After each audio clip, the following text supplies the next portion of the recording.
श्रीलंका भी बांग्लादेश की नहीं सुनता, तो फिर इंडिया किस चीज का खित्ते का चौधरी है? इंडिया अपने आप को खित्ते का चौधरी बना रहा है। वो कह रहा है मैं इस खित्ते का चौधरी हूं, और बांग्लादेश तुम भी लाइन में खड़े हो जाओ, श्रीलंका तुम भी लाइन में खड़े हो जाओ, नेपाल और भूटान की तो बात कोई नहीं है। पीछे रह गया वो जो था, क्या नाम है उसका, बैंकॉक। उसको कह दिया भाई साहब आप आपके साथ स्ट्रेटेजिक पार्टनरशिप खोल लेते हैं, आप ठीक है आप काम कर रहे हैं। अच्छा, पाकिस्तान के साथ वो लाइन नहीं खोलना चाहते, तो वो समझते हैं कि हमें, श्रीलंका को हमने बहुत पैसा दिया है पिछले 2 सालों में, तो वो हमारे साथ ठीक है। बांग्लादेश को वो समझते हैं एक तो मुसलमान मुल्क है, तो हमें इसको ठीक करना है, वैसे भी ठीक करने की जरूरत है, इनका स्टाइल, इनका अंदाज। और दूसरा ये है कि इस मुसलमान मुल्क की थोड़ी तबीयत खराब है। तो बांग्लादेश क्या सोच के इंडिया को आंखें दिखा रहा है? भूल गया है कि 1971 में यही इंडिया था जिन्होंने इनको मशरकी पाकिस्तान से बांग्लादेश बनने में सपोर्ट की थी। एक मुहावरा है कि जब गीदड़ की मौत आए ना तो वो शहर की तरफ निकल पड़ता है, ठीक है। तो जाहिर बात है बंगालियों को भी इसका बड़ा शौक चढ़ा हुआ है, तो ठीक है आप इंडिया का सामना करें, और आपकी मर्जी हमें पता है, और आप हमसे ये लगे हुए हैं और हमारा ही हिस्सा थे, ठीक है। तो 71 के अंदर ये हुआ, और इसको बांग्लादेश का बनने में इंडिया का सबसे बड़ा किरदार है, आई वुड से, ठीक है। उसके बाद हमारे जो पॉलिटिकल क्राइसिस है वो अपनी जगह, लेकिन इंडिया ने सबसे बड़ा किरदार अदा किया। आज बांग्लादेश को चाहिए कि वो इंडिया के पैर छुए, उनको कहें नमस्ते जी, हमें माफ करो। इस नोटिफिकेशन ने बांग्लादेश की रातों रात नींद उड़ा दी। फैसले में भारत ने बांग्लादेश को दी जाने वाली ट्रांसशिपमेंट कार्गो सुविधा खत्म करने का ऐलान किया।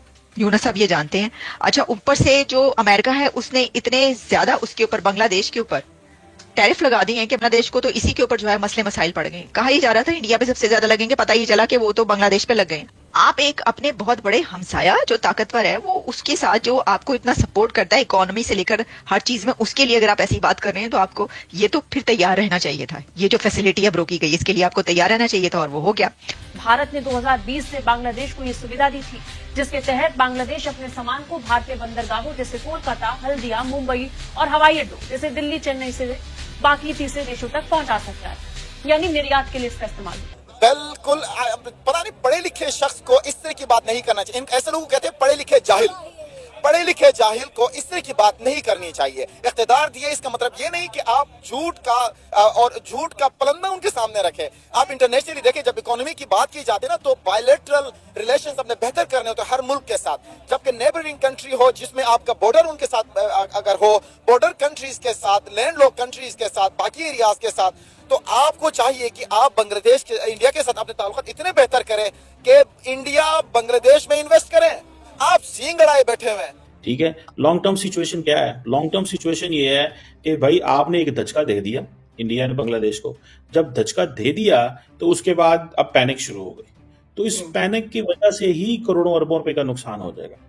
वो जो बायलैटरल ट्रेड है, या वो जो ट्रेड नेपाल, भूटान या बाकी जगह पे जाती थी, वो ही उसकी उसको नुकसान होगा बहुत बड़े पैमाने पे।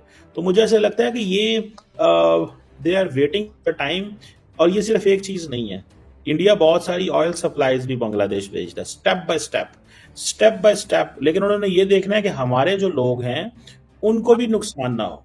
मोदी सरकार ने बांग्लादेश का हुक्का पानी बंद कर दिया है। बांग्लादेश जो कि अपनी इकोनॉमी को बचाने के लिए हाथ पांव मार रहा था, कभी पाकिस्तान के पास आ रहा था और कभी चाइना में जाके बड़ी बड़ी बढ़के मार रहा था, बड़ी बड़ी स्टेटमेंट दे रहा था कि खित्ते के जितने भी ओशन है बांग्लादेश उनका अकेला इकलौता गार्डियन है। इंडिया ने बांग्लादेश को ऐसा मुंह तोड़ जवाब दिया है कि बांग्लादेश को खाने के लाले पड़ गए।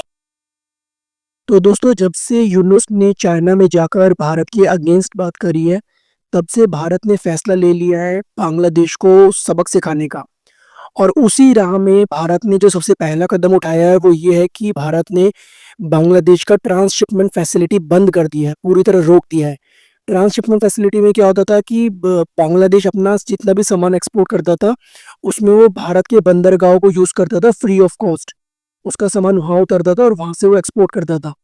लेकिन जब से भारत ने वो बंद कर दिया है, तब तो अब क्या हो गया कि इसका सीधा सीधा असर बांग्लादेश के व्यापार पर पड़ेगा। क्यों? अभी तक तो वो सारा सामान अपना फ्री ऑफ कॉस्ट भारत के थ्रू पहुंचाता था दूसरी जगहों पर। अब क्या होगा ये बंद होने से कि अब उसे दूसरा रूट लेना पड़ेगा। अब दूसरा रूट लेना पड़ेगा तो उसमें पैसे देने पड़ेंगे, पैसे ज़्यादा जाएंगे, जो कि सीधा सीधा बांग्लादेश की मार्केट पर असर पड़ेगा, वहाँ महंगाई बढ़ेगी। दोस्तों, ये तो सिर्फ पहला कदम भारत ने उठाया है और बांग्लादेश की अभी से हालत खराब होनी शुरू हो गई है। चीन में उन्होंने कोई 2-4 बड़के मार दी, बहुत बड़ी बड़ी स्टेटमेंट्स दे दी। ठीक है, पहले कहा जा रहा था कि पाकिस्तान बैक पर है बांग्लादेश की, तो उन्होंने कई एक ऐसी बड़के मारी कहने पर, तो इकोनॉमी जो उनकी है उसको कौन सपोर्ट करेगा, ठीक है। तो उन्होंने कहा अच्छा चलो फिर चाइना तो सपोर्ट कर ही सकता है ना, इकोनॉमी तो चाइना चलते हैं, तो चलते हो तो चीन को चलिए। वो चीन चले गए, लेकिन चीन जाने के बाद उनको चैन नहीं आया, क्योंकि उन्होंने 2-3 स्टेटमेंट्स दे दी। और वो एक तो स्टेटमेंट आपको पता ही है, बहुत सारी थी कि जिसमें उन्होंने जो बात की थी कुछ स्टेट्स की और कुछ ऐसी, और साथ में उन्होंने कहा कि Bangladesh is the only guardian. Muhammad Yunus जो है वो अपनी इकोनॉमी को बेहतर करने के लिए दाएं बाएं का रुख कर रहे हैं। उन्होंने चाइना में जाकर बड़ी बड़ी जो है वो बातें की हैं, बड़ी बड़ी बड़के मारी, और इंडिया ने किया क्या है कि उनके साथ जो ट्रांसशिपमेंट का एग्रीमेंट था वो खत्म कर दिया है। क्या कहना चाहेंगे, बहुत बड़ा जो स्टेप लिया है इंडिया की जानिब से, इंडिया ने बांग्लादेश का एक लिहाज से कहे कि हुक्का पानी ही बंद कर दिया है। डॉक्टर यूनुस साहब को ये बातें नहीं करनी चाहिए, क्योंकि अपनी इकोनॉमी को देखें, अपने लिटरेसी रेट को देखें, इंडिया का बहुत आगे है, इंडिया की इकोनॉमी उनसे बहुत आगे है। इंडिया के अंदर वीमेन राइट्स को बहुत ज्यादा प्रेफर किया जाता है as compared to Bangladesh. India में क्लीनलीनेस को बहुत ज्यादा प्रेफर किया जाता है और बहुत ज्यादा as compared to Bangladesh. Then India को एग्जिट करने का rate as compared to Bangladesh बहुत कम है। बांग्लादेश में every second person is just flying away from there. It means that Narendra Modi doesn't want to make Mohammad Yunus happy and he doesn't want to win him. Narendra Modi वही करना चाहते हैं जो Donald Trump दुनिया के साथ करना चाहते हैं। Narendra Modi wants to change the behavior of Bangladesh through economic coercion. That is what mindset is. कि ये economic coercion करो, इंडिया बांग्लादेश के अंदर चीखो पुकार होगी। अब होगा क्या, देखें, जब इंडिया बांग्लादेश को के बिजनेसमैन को टाइट करेगा तो वो हुकूमत को परेशान करेंगे। मोहम्मद यूनुस को नहीं पता कि ये ट्रांसशिपमेंट एग्रीमेंट क्या है, इंडिया के ऊपर किस तरह वो डिपेंडेंट थे। अब वो बेसिकली ये इंडिया एक कोर्सिव टैक्टिक इस्तेमाल करना चाहता है कि मोहम्मद यूनुस का जो एटीट्यूड है वो थोड़ा चेंज किया जाए, उसकी थोड़ी अप्रोच बदली जाए।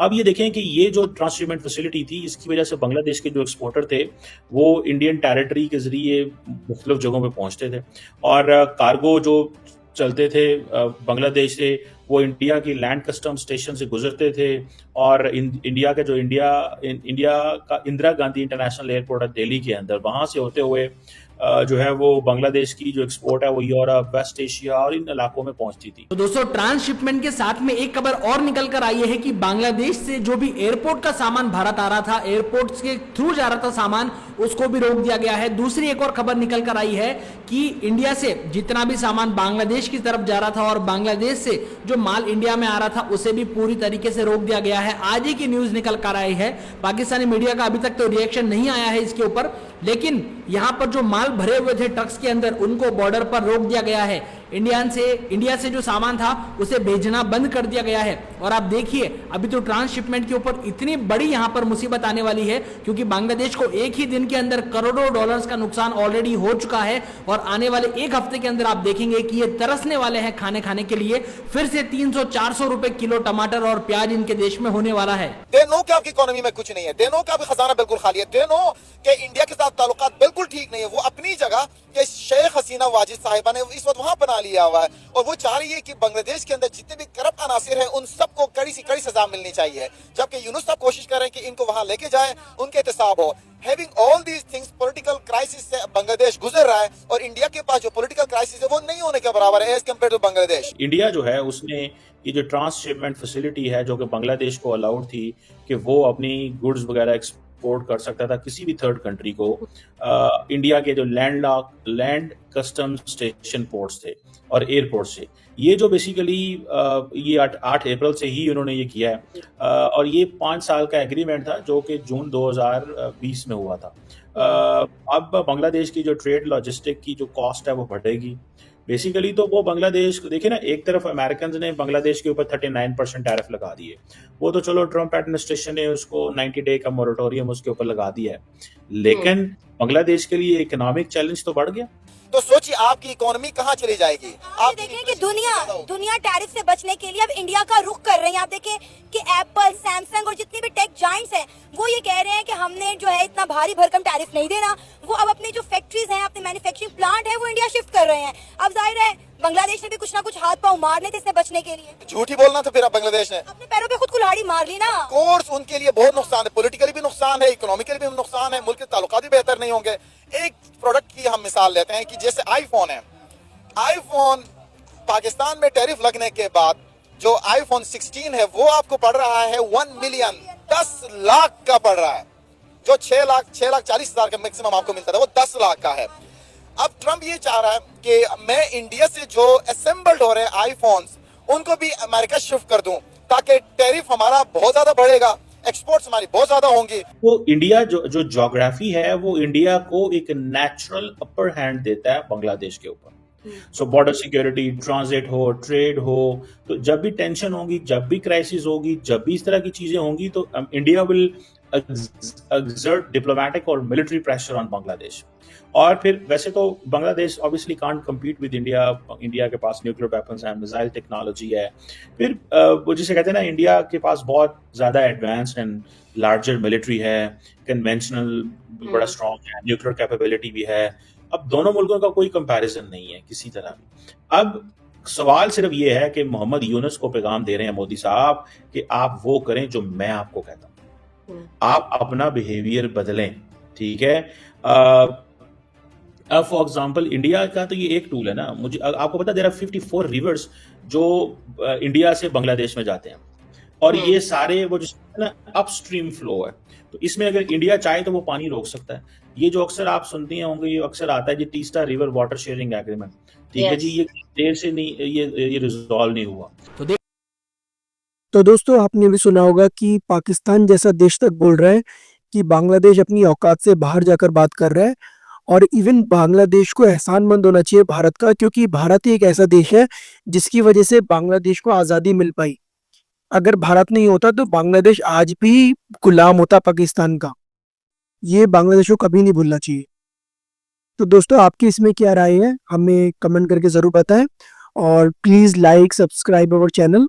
तब तक के लिए जय हिंद, जय भारत, टाटा।